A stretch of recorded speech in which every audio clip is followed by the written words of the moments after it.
So hello mga kalugit, ayan good evening mga kalugit sa lahat. So ayun mga kalugit, maraming nagsasabi mga kalugit sa comment section ko mga kalugit sa in-upload ko gabi kung ogi ba kami ng aking tatay.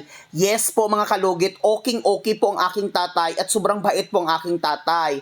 Na ano ko lang talaga mga kalugit kasi yung panahon kasi talaga mga kalugit na bata pa lang ako mga kalugit.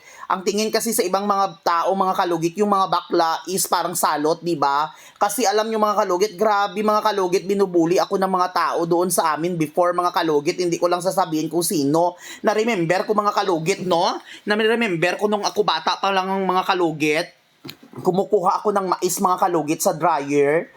At bigla ako hinubaran mga kalugit ng isang lalaki. Hindi ko talaga malimutan yun mga kalugit na totoo sa buong buhay ko mga kalugit na hinubaran ako sa maraming tao. Sobrang sakit at sobrang ano talaga at inaaway ako ng mga tao doon mga kalugit. At ang nag-help lang sa akin yung ang aking nanay. Kasi alam niyo mga kalugit, yung tatay ko kasi mga kalugit sobrang stricto yun mga kalugit before. Kasi naintindihan ko man kasi yung tatay ko mga kalugit kasi ako lang talaga nag-iisang lalaki sa aming magkakapatid, no? So, ayun mga kalugit, na-realize ko talaga mga kalugit, kung hindi ako ginano ng tatay ko mga kalugit, hindi ako magkaroon ng ganitong magandang buhay mga kalugit, no?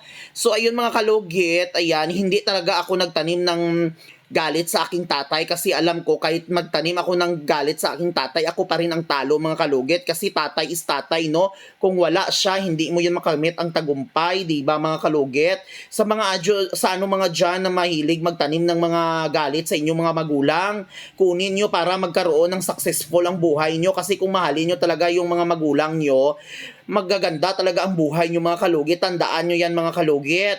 Kasi ako mga kalugit, hindi ako nagtanim ng galit sa kanya kasi alam ko sa sarili ko, kung magtanim ako ng galit, madali lang talaga ako mamatured, no? At isa pa, hindi ako basta-basta uuwi doon sa amin sa Sultan Kudarat kapag meron akong taong nagtanim ng galit. So ayun, minahal ko yung papa ko kung ano gusto niya mabigay ko pero ngayon di ko talaga mabigay ang yung gusto niya kasi minsan alam niyo naman ang tatay natin hindi makontento. Charas! I love you tatay. So yun, ayun si mama ko naman, love na love ko yung mama ko. Dalawa sila mga kalugit kasi ang mama ko talaga mga kalugit is kakampi ko sa buhay mga kalugit, no? Alam niyo binubuli ako ng mga tao. Sinasabi ko yan sa mama ko, pupuntahan yan ng mama ko, no?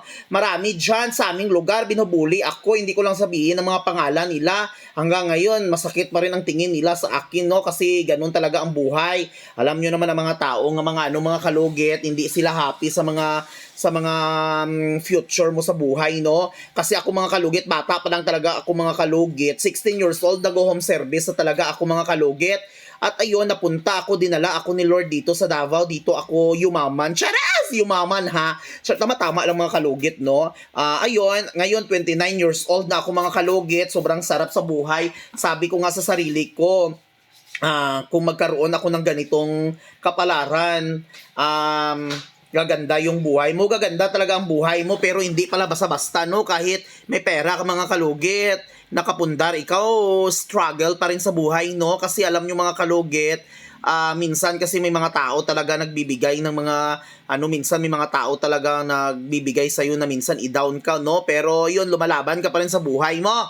Pero yun mga kalugit, iniisip ko talaga mga kalugit na balang araw na makapundar ako at makapag-ipon ako, tutulungan ko yung mga magulang ko, no? So yun, may mga kanya-kanya na kami mga trabaho, yung mga dalawa kong kapatid nandun sa ibang bansa, sa Hong Kong at sa Lebanon, yung mga tatlo nilang anak dito sa akin, no? Ayun, nagtulong-tulungan lang kami dito. So yun mga kalugit, wag po kayo magtanim ng mga galit sa inyong mga magulang kasi alam nyo makamalas yan sa ating buhay kasi alam nyo mga kalugit, once na give ka sa pamilya mo mga kalugit, maraming blessing na darating. Wag ubusin ang bago tayo tulong sa mga tao, kailangan tulungan muna natin ang sarili natin para yayaman tayo, no? Kung sige ka bigay-bigay sa mga pamilya natin tapos yung sarili mo hindi mo mabigyan, nga ka, no? Pagdating ng panahon lahat kayo nga. So, mas kailangan na unahin muna natin ang sarili bago ang iba kasi once na maging okay na ang ating sarili,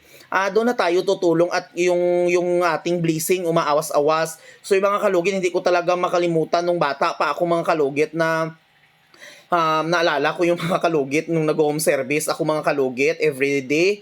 Saturday, tapos Sabado mga kalugit yan. Minsan nag-absent ako. Ay, swerte yung mga magulang ko kasi may bit-bit akong bangos. O, may bit-bit akong isda, no? So yun mga kalugit, ay hindi talaga ako nag-isip hanggang ngayon kahit pagod na ako mga kalugit. Sinasabi ko sa sarili ko na yayaman ako kasi yung mindset ko talaga mga kalugit is yayaman ako mga kalugit. Kasi marami naman mga ginagawa kong kabaliwan before mga kalugit, pero na-realize ko hindi pala tama ang mga ginagawa ko before. So hindi ko gusto na gawin din ng mga pamangkin ko mga kalugit kasi yung 3 kong pamangkin nandito sa bahay, no? So yung mga kalugit hindi pala basta-basta magpaaral ng mga anak kahit sa mga allowance yung mga kapatid ko, pero iba talaga mga kalugit kasi yung araw-araw nila na dili na pagkain, iba talaga mga kalugit, no? Sobrang hirap talaga mga kalugit kapag may mga anak ka na mga kalugit. So ayun, wala pa akong anak, so darating talaga yung panahon na magkaroon ako ng anak mga kalugit. So yung mga kalugit, pakinggan nyo, mayroon pa tayong part 3 nga about sa atong kinabuhi. Maganda pala mag-share, no? Kasi marami dito nga bago pa lang, hindi nyo alam yung buhay ko. Kasi yung before kasi, yung buhay ko talaga mga kalugit is kinuwento ko din doon sa, hindi ko alam kung saan yung social media na yun, basta na trending ako.